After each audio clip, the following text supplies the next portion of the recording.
Nah, berapa banyak orang yang mungkin ketika sholat dia hanya menghadapkan badannya kepada Allah, tapi tidak dengan ruhnya. Mungkin kasat mata kita lihat dia sholat di masjid 5 waktu berjamaah misalnya. Tapi kalau ruhnya tidak ikut menghadap kepada Allah, tentu efeknya itu akan berbeda dengan orang yang sepenuh hati dia menghadapkan dirinya kepada Allah. Nah, makanya ini pelajaran untuk kita semua ya.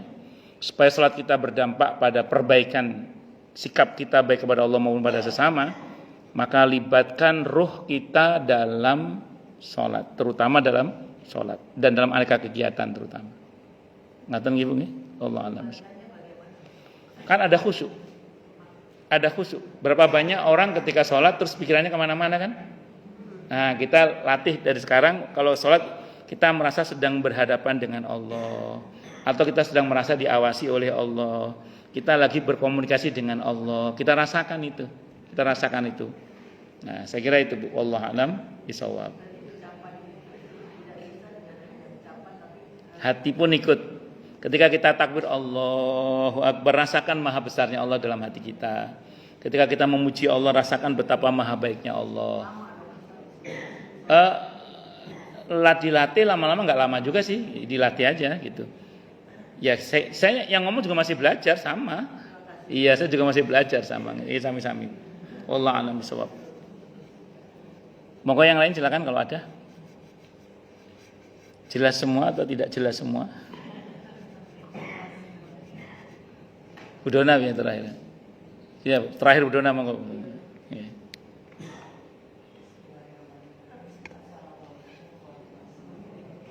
Waalaikumsalam warahmatullahi wabarakatuh. Mau tisu Bu Ulfi? Ini tisu. Ini Mak. Oh, air, bukan tisu.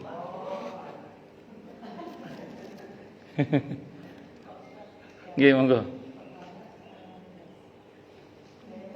Bu Ulfi apa Bu Alfi tadi? Bu Alfi nyenan nggih? Nggih, monggo Budona, monggo lanjut. Enggak mboten. Tadi Bu Ulfi apa Bu Alfi namanya saya lupa.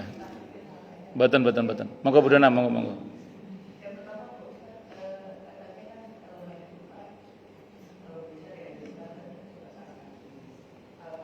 Terus nggih.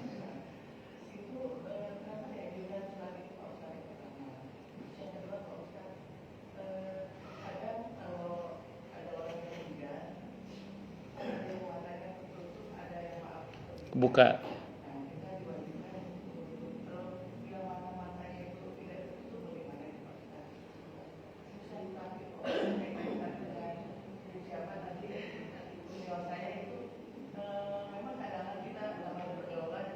Nggih.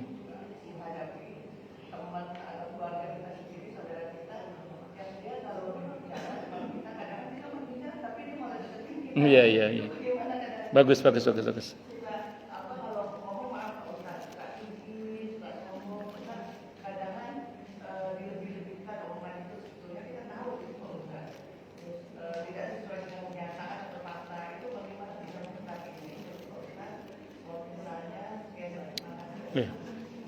Waalaikumsalam warahmatullahi wabarakatuh.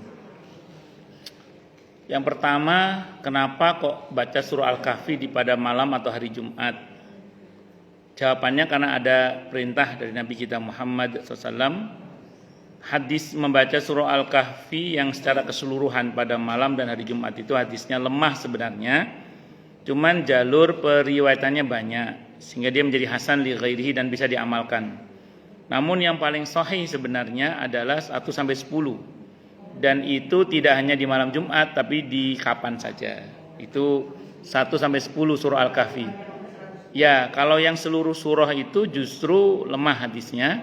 Cuman jalur periwayatannya banyak sehingga dia menjadi hasan li ghairihi. Nah, karena Nabi yang memberitahu ya kita amalkan. Kira-kira gitu. Kalau ibu nanya kenapa, ya karena Nabi yang memberitahukan. Satu. Yang kedua, berkenaan dengan orang meninggal matanya melek. Justru yang normal orang meninggal itu matanya melek, kata Nabi Muhammad.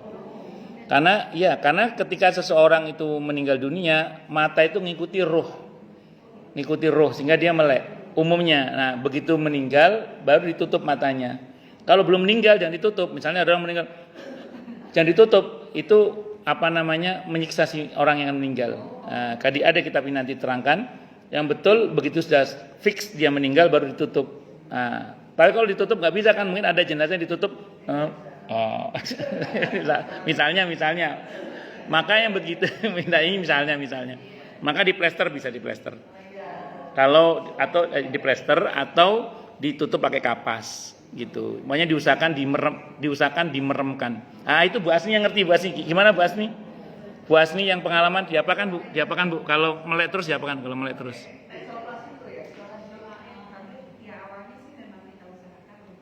Nggih. Masih bisa. Kalau ternyata nggak bisa gimana Bu?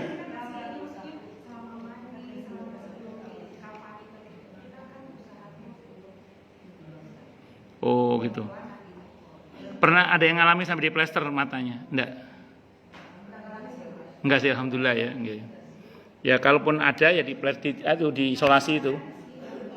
Ya.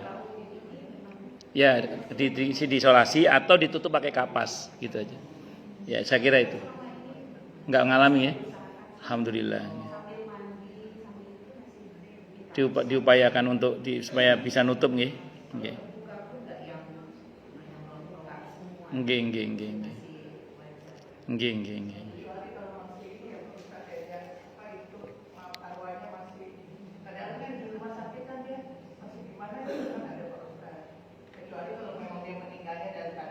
Iya.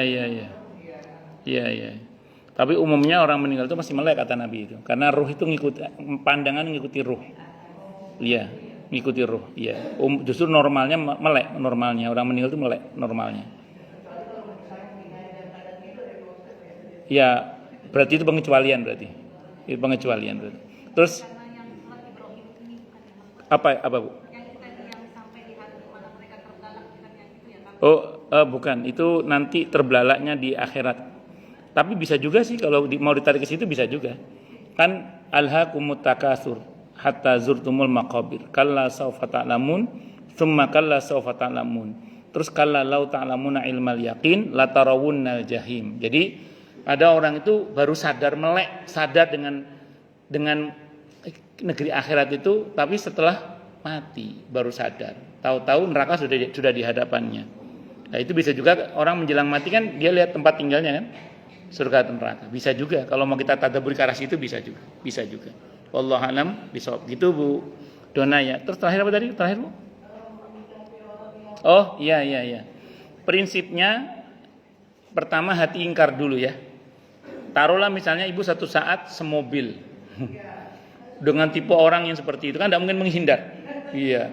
Sehingga mau tidak mau kuping kita pasti mendengar. Yang penting jangan mendengarkan.